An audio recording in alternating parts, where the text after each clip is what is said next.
Le premier livre des rois, chapitre 21. Après ces choses, voici ce qui arriva. Naboth de Jizréel avait une vigne à Jizréel, à côté du palais d'Akab, roi de Samarie. Et Akab parla ainsi à Naboth. Cède-moi ta vigne pour que j'en fasse un jardin potager, car elle est tout près de ma maison. Je te donnerai à la place une vigne meilleure, ou, si cela te convient, je te payerai la valeur en argent. Mais Naboth répondit à Akab, que l'Éternel me garde de te donner l'héritage de mes pères.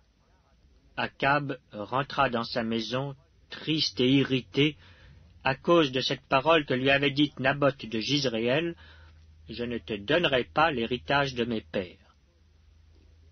Et il se coucha sur son lit, détourna le visage, et ne mangea rien.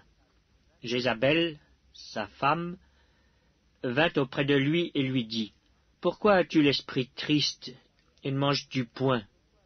Il lui répondit, « J'ai parlé à Naboth de Jizréel, et je lui ai dit, « Cède-moi ta vigne pour de l'argent, ou si tu veux, je te donnerai une autre vigne à la place. » Mais il a dit, « Je ne te donnerai pas ma vigne. » Alors Jézabel, sa femme, lui dit, « Est-ce bien toi, maintenant, qui exerces la souveraineté sur Israël?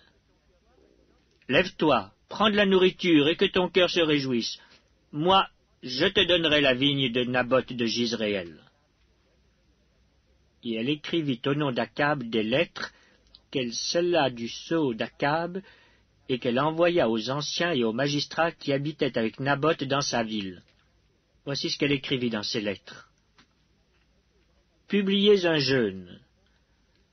Placez Naboth à la tête du peuple, et mettez en face de lui 2 méchants hommes qui déposeront ainsi contre lui. Tu as maudit Dieu et le roi, puis menez-le dehors, lapidez-le, et qu'il meure. Les gens de la ville de Naboth, les anciens et les magistrats qui habitaient dans la ville, agirent comme Jézabel le leur avait fait dire, d'après ce qui était écrit dans les lettres qu'elle leur avait envoyées. Ils publièrent un jeûne, et ils placèrent Naboth à la tête du peuple. Les 2 méchants hommes vinrent se mettre en face de lui, et ces méchants hommes déposèrent ainsi devant le peuple contre Naboth. Naboth a maudit Dieu et le roi. Puis ils le menèrent hors de la ville, ils le lapidèrent, et il mourut.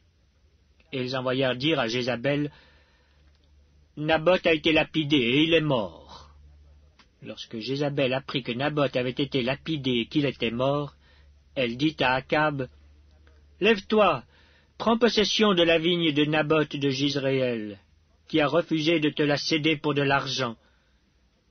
Car Naboth n'est plus en vie, il est mort. » Akab, entendant que Naboth était mort, se leva pour descendre à la vigne de Naboth de Jizréel, afin d'en prendre possession. Alors la parole de l'Éternel fut adressée à Élie le Tishbite en ces mots, « Lève-toi, descends au-devant d'Akab, roi d'Israël, à Samarie. Le voilà dans la vigne de Naboth où il est descendu pour en prendre possession. Tu lui diras, « Ainsi parle l'Éternel. N'es-tu pas un assassin et un voleur ?» Et tu lui diras, « Ainsi parle l'Éternel. Au lieu même où les chiens ont léché le sang de Naboth, les chiens lécheront aussi ton propre sang. » Akab dit à Élie, « M'as-tu trouvé, mon ennemi ?» Et il répondit, « Je t'ai trouvé, parce que tu t'es vendu pour faire ce qui est mal aux yeux de l'Éternel.